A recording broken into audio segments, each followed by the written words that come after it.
no longer understand anything. And I find no difference between moralizers and post-enlightenment alembics of nothingness.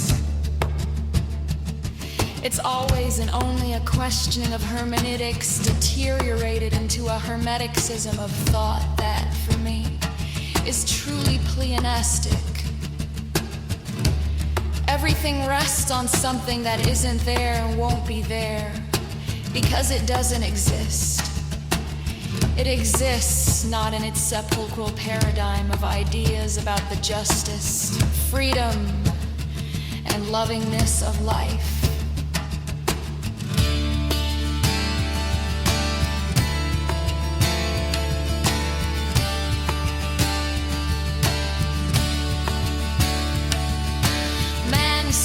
Of things he barely grasps that he doesn't grasp. The rest is fantasy, or rather illusion. I know the biochemistry of feelings, like the complex interaction of neural cells and their synaptic connections. For me, a poem is such only if it reeks of shit, like those who pose as the possessors of beauty or classifiers of the quality of things. Everything, for me, is comparable to the same extreme as a broken vibrator, finished in its function as a limp dick. By definition, vibrators were invented to cure human hysteria.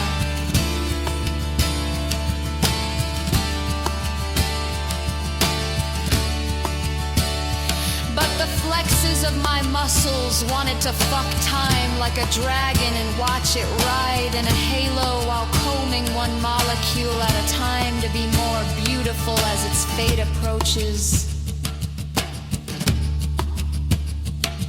I've been able to accumulate anguish like hemoglobins in my cupped hands as they drip.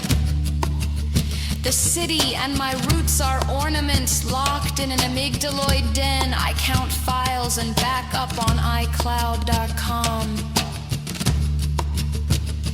My perceptions are unstable, those of a disturbed person.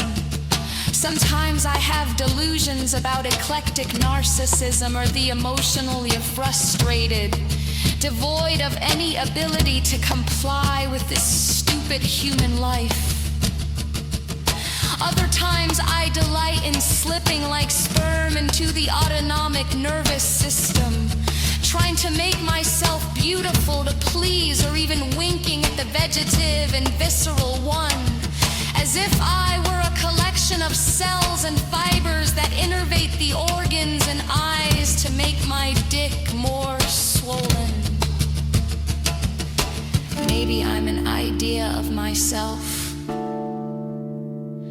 buried in my spine.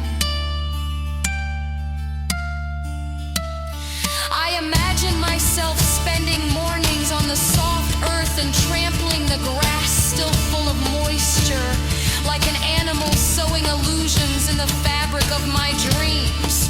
Knowledge and the struggle of science make me close to too many things, like a hole fallen into its basal cell carcinoma with nodular plaques. I would like to be a flower under chiaroscuro lighting, entangled in a recorded reel like quarks through the seasons, finely spiraled with spectral music and long, mournful curves that chain a true moment, one that is not cyclical. A treatise of the senses in a state of perpetual song and desire, dense as dew. My life is a phase, suspended on my face, electricity distilled into functions, compared to a flower and essentially unknown except for some element or in the scent of passion enclosed in its finest petal.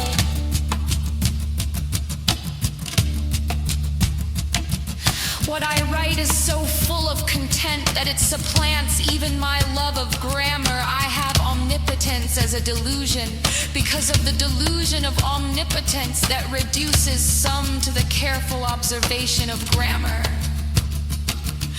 The only smallness adequate to those intellects devoid of space, but fallen into inevitability like monotony.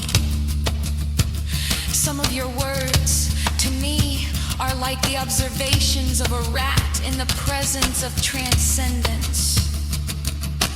We should learn that existing is not fucking living. I love you, little human animals living without neurons, screaming at each other, without anyone speaking in your head. It must be truly distressing. The gift we are leaving to our children or to posterity is that of having reduced culture to a semantic knowledge of the world outside us. Everything is neatly packaged. I prefer a new form of counterculture, a return to thought devoted to sensationalism.